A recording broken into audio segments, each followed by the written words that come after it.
20 years ago, we looked at the amount of wood that was produced from the sites and stumps and other debris, and thought there's got to be a better way that we can use this material rather than just landfilling it.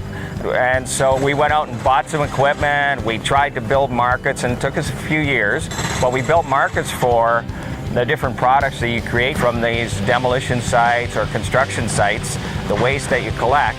And over the years, it just evolved into building good markets for these materials, reusing them again. It wasn't always the easiest way to do it. There's easier ways. Crush it all in a pile and take it to the landfill, much easier.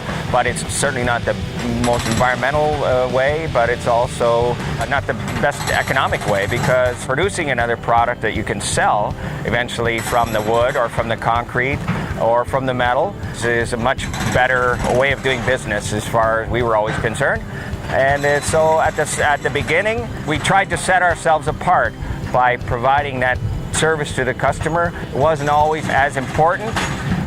The price is always still the most important thing.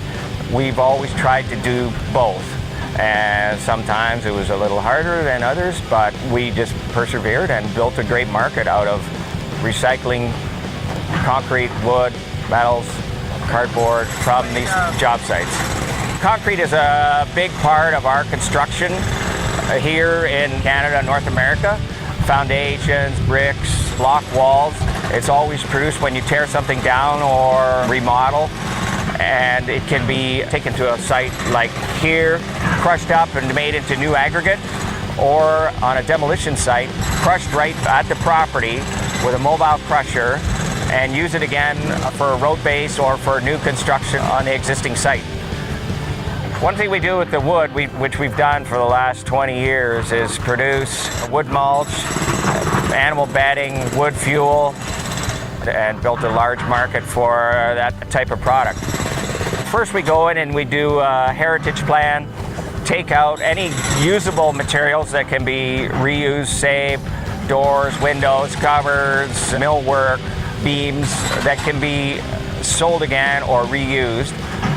The other lumber that's not going to be reused in that fashion, we bring to a site to crush up and process with a wood grinder into another product, mostly fuel or bedding products. And over the years, it's been very successful in recycling a huge amount of that wood waste that would go into a landfill. It takes up a lot of space in the landfills, and it's just better off being used for other purposes.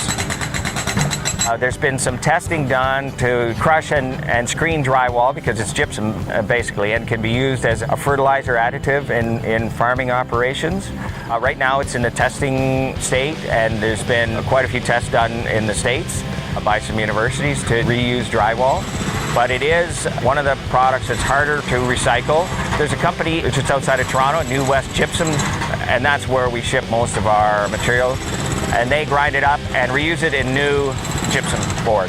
When we look at a demolition, we look at almost deconstructing the building rather than just putting it in a pile. So you'd strip off the bricks and deconstruct the building and put each material separated on site, take it to the recycling yard that makes the most sense.